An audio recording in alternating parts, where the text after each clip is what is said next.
മലപ്പുറം വേങ്ങരയിൽ വൻ രാസലഹരി വേട്ട. 2 ലക്ഷം രൂപ വില വരുന്ന 54.08 ഗ്രാം MDMA-യുമായി 3 യുവാക്കൾ പിടിയിൽ. പിടിയിലായവരിൽ നേരത്തെ MDMA-യുമായി അറസ്റ്റിലായി ജാമ്യത്തിൽ ഇറങ്ങിയ പ്രതിയുമുണ്ട്.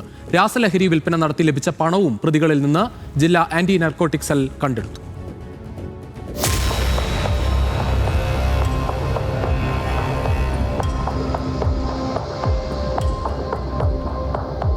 വേങ്ങര കൂരിയാട് ദേശീയപാത കേന്ദ്രീകരിച്ച് വൻതോതിൽ MDMA വിൽപ്പന നടത്തുന്നുവെന്ന രഹസ്യ വിവരത്തിന്റെ അടിസ്ഥാനത്തിൽ ജില്ലാ ആന്റി നാർക്കോട്ടിക് സെൽ നടത്തിയ പരിശോധനയിലാണ് 3 യുവാക്കളെ പിടികൂടിയത്. പറമ്പിൽ പീടിക സ്വദേശി ആഷിഖ്, കുന്നുംപുറം സ്വദേശികളായ സുധിൻലാൽ, അക്ഷയ് എന്നിവരെയാണ് മലപ്പുറം ജില്ലാ narcotic cell sub inspector Justin KRന്റെ നേതൃത്വത്തിൽ മലപ്പുറം ഡാൻസ് ഓഫ് ടീമും വേങ്ങര പോലീസും ചേർന്ന് പിടികൂടിയത്.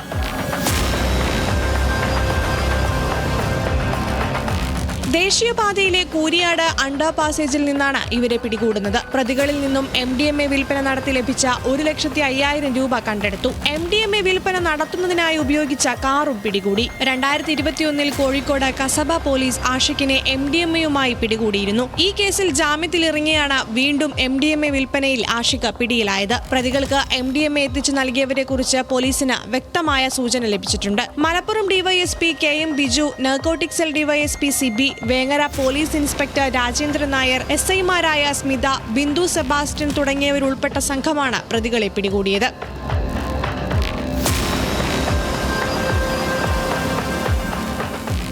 ന്യൂസ് മലയാളം, മലപ്പുറം.